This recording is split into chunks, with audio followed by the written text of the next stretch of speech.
各位网友，大家好！玩书走天涯，走进历史，走出现实啊！呃，最近呢，我在网上看到中国出现了一种跳楼潮啊！就在2025年，中国家装和地产的链条突然出现了令人震惊的一连串的这个跳楼潮。就在6月2号，西子电梯的老板跳楼了。7月3号，浙江建设的老板跳楼了。7月17号，广州亮家居的老板跳楼了。就在最近居然之家的实控人汪林鹏老板带头示范，完成了整个行业的跳楼的一个谢幕。那么就在过去这几年呢，我们听过很多企业的破产，也见过很多老板跑路，但接二连三的跳楼却把整个舆论换了个角度居然之家老板下楼之后呢，微博上甚至有人调侃这是居然之家用最硬核的促销宣传。那么百姓的调侃归调侃，但有一点是真的，他们不是因为没有钱跳的，是因为剩下太多的秘密不能留，因为他们不是破了产跑路，而是跑不了而死。那么从表面上看呢，都是生意难做，实则是一种瓜蔓式的反腐的逻辑闭环拔丝萝卜带出泥是吧？一个地方官员出事儿，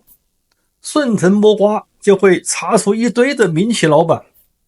那么你咬出别人，别人就咬你，你不咬就等着硬扛。但是在那个里面硬扛不住是吧？所以到最后呢，那么跳楼反而成了最干净、最高效，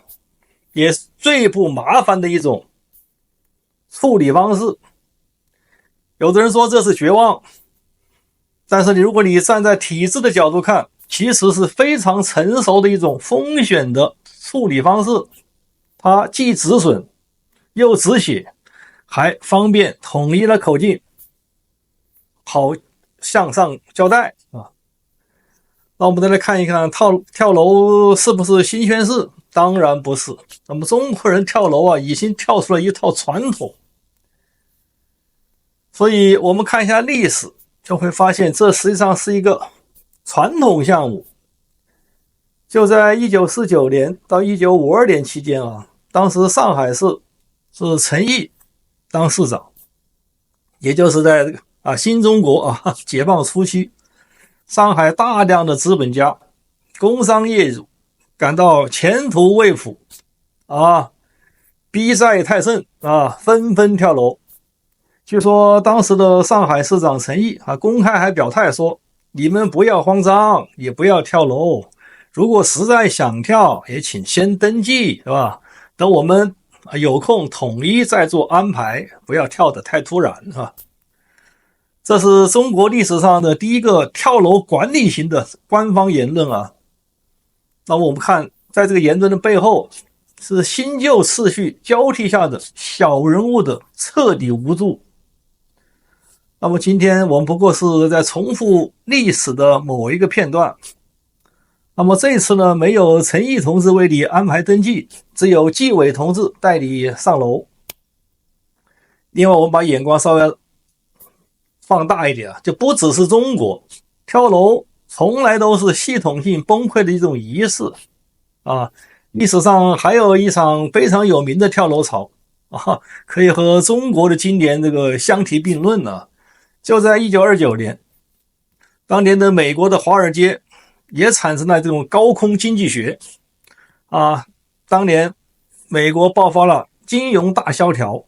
华尔街在几周内蒸发了数百亿的财富，多个金融家、券商、炒股大户当街跳楼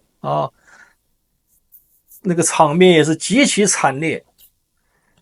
纽约时报报道，当时摩天楼下的人行道上甚至一度设在一个安全网就是你一跳就稍微给你兜一点有的投资经理开完会后默默地走进会议室阳台整个人就下去了，是吧？当年的《时代周刊》曾以 Gravity becomes God， 就是重力成为了上帝做专题讽刺那个时候的金融依赖这个牛市的上涨的幻觉。但是大家请注意，华尔街跳楼跳的是个人信用、金融梦幻的一个崩塌，而今天中国老板子跳楼跳的是制度安全感和制度生存链的彻底断裂啊。另外，我们再看看普通百姓吧，不只是老板，普通人也在跳，只不过呢，没有像老板那样能够引起人关注，是吧？因为老板跳楼至少可以上点新闻，是吧？建筑报端，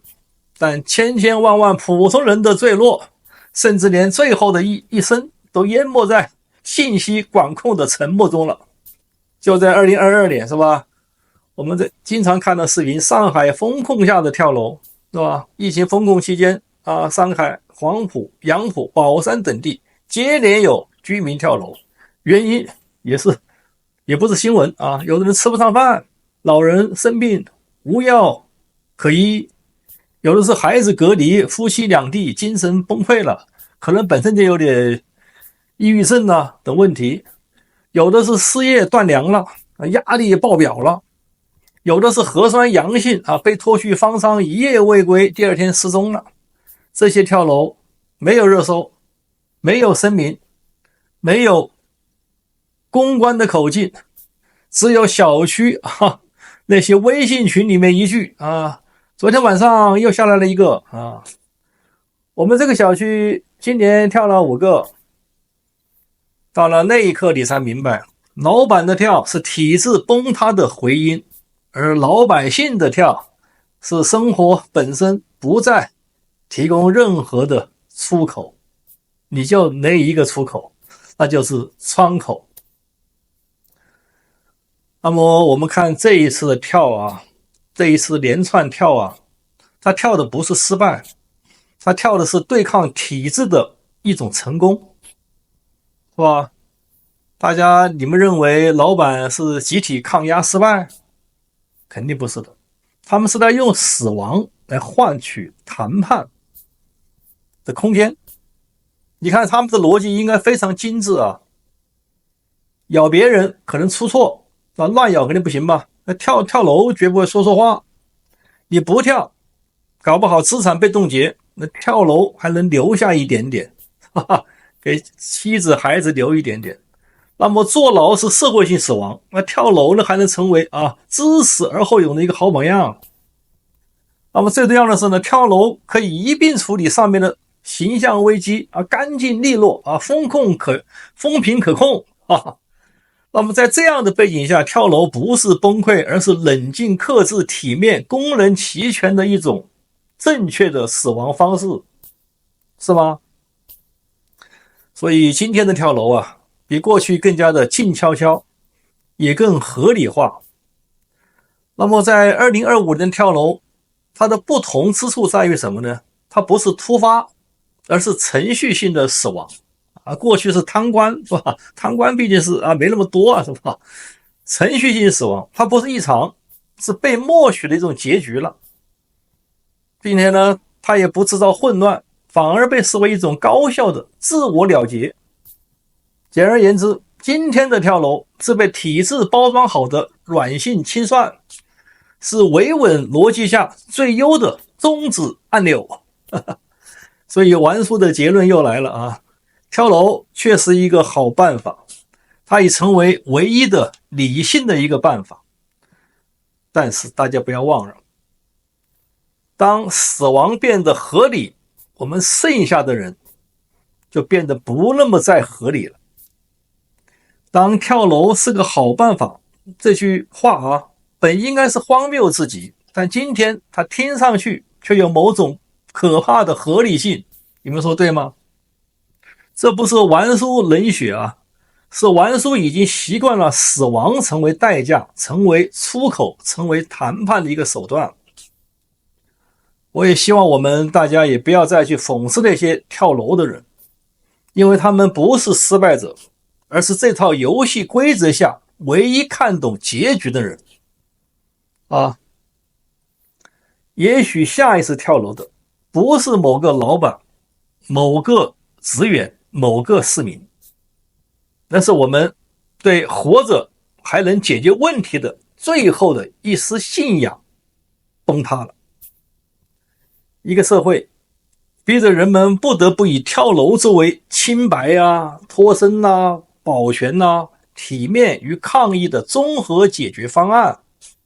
那这个社会的问题就不仅仅是经济上的，不仅仅是法律层面的，而是根本性的、系统性的、制度性的崩坏。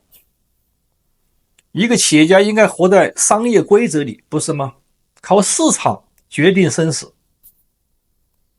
而不是活在审查与威胁之间，靠死亡来换得一点点的和平。跳楼不是他们本想选择的路，但当没有路时，跳下去那就是唯一的出路。所以这不是一场行业的悲剧，而是一场文明的千年级别的倒退。玩叔说的不对的地方，请大家打在屏幕下方和玩叔互动。好的，谢谢大家。